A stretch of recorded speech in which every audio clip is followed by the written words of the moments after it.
We all know how toxic competitive games can be. You hop into a lobby, and before the match even starts, someone is already trash talking you. It doesn't get any better once the game begins. If you underperform or just don't play exactly how your teammates want, you're told to uninstall, followed by a hail of insults.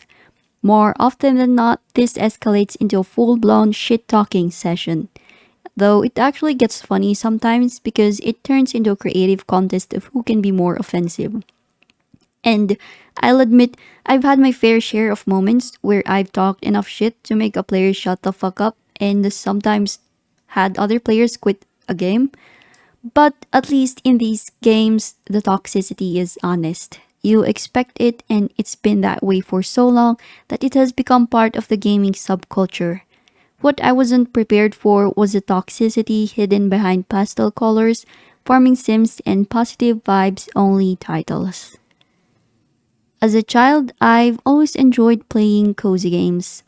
Cute clothes, home customization, and farming being some of my favorite aspects of the game genre.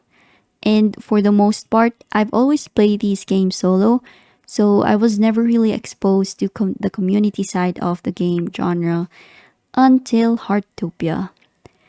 This was my first multiplayer cozy game experience, and being the meta slave that I was, I followed the Heartopia community and became an active participant, sharing my spreadsheet on which dishes are meta. I've made several videos about it, and I've gotten a few comments here and there telling me to just enjoy the game, or get told that it's a cozy game. But why am I looking for the meta? Because what do you mean by enjoy the game? This is how I enjoy the game. These comments, although not toxic, were small signs of what I was about to face when I uploaded my critique and thoughts on the game and the recent situation with the community. After uploading my critique on Heartopia, I was surprised by the number of negative comments on it, which pretty much dismissed the critiques I've made. It's as if the constructive criticisms I've made on the game flew over their heads in favor of keeping the peace, so they can keep enjoying the game. As if critiques like this is going to ruin their experience on the game. Or when I commented on the predatory system, I was surprised by the number of company bootlickers who still defended their model. So naturally, after my shock, I went to do some research, skimmed through the Discord, and to my surprise, this wasn't just a one-time thing. Apparently, toxic positivity has been plaguing the cozy game community. The fact that players who raised questions or concerns on the Heartopia Discord got muted, banned, or pretty much just censored, and their concerns was diminished to inciting drama, is already a symptom of a much larger problem. Toxic positivity. While writing this script, a question popped into my head. How did toxic positivity fester in the cozy gaming community anyway? Did it start with the companies and developers silencing players and telling them, "It's a cozy game, why are you mad about it?" Then the community just adapted it? Or did it start from the community wanting a safe space or retreat and dismissed anyone who offered constructive criticism of the game's flaws? Unfortunately, I just didn't have enough time to research this, and honestly, qualitative research just isn't something I'm into. I'm an engineer, I prefer hard data over social theory, but even without a formal study, the pattern of mute, ban, censor in these discords is a clear systemic failure. The reason why I think the toxic positivity within the community should be addressed is because of the amount of cozy games that have been coming out lately, and unfortunately many of them are pretty trash, for lack of better word, and just of low quality. Imagine spending time and money on these products. And another problem is instead of looking at these games as what they are, products, the players are sold into the safe space these games provide. And sure, I may be taking this too seriously and that I should touch grass is just a game. For this matter, no, it's not just a game. It's our time, money, and energy investment we're talking about here. Sure, you can say just don't buy the game.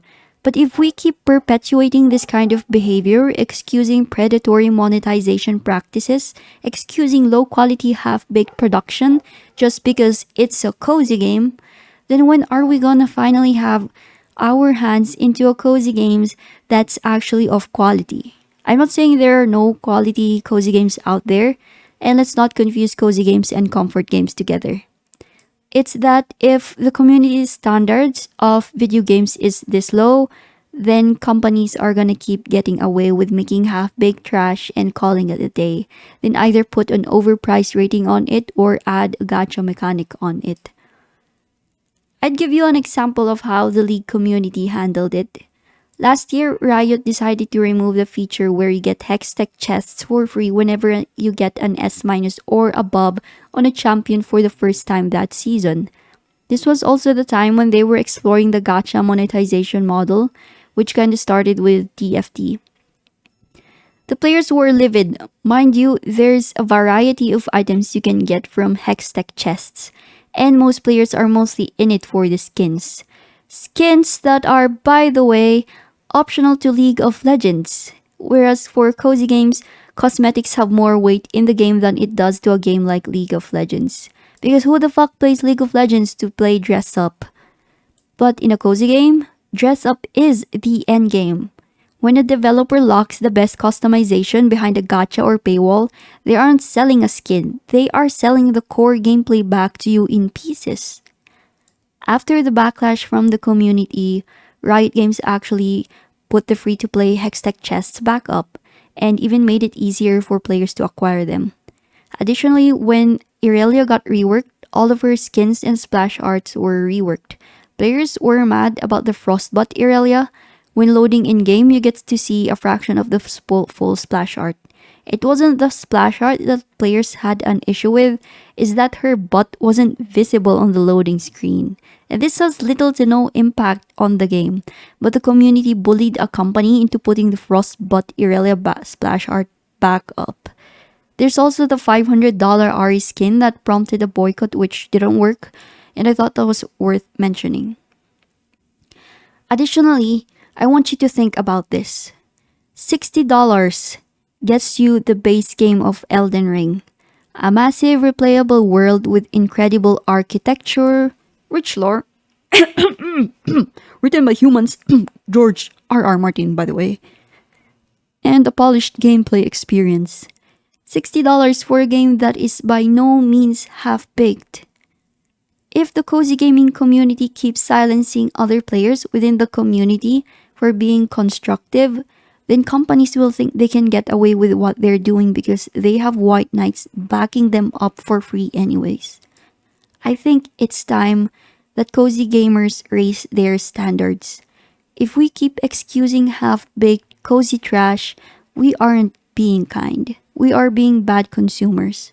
We are telling companies that our standards are so low that they don't even need to finish the game before charging us for it.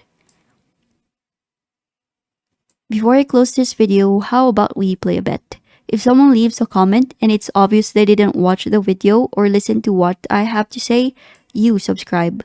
But if there's no one, let me know in the comments that you listened and maybe leave your input as well.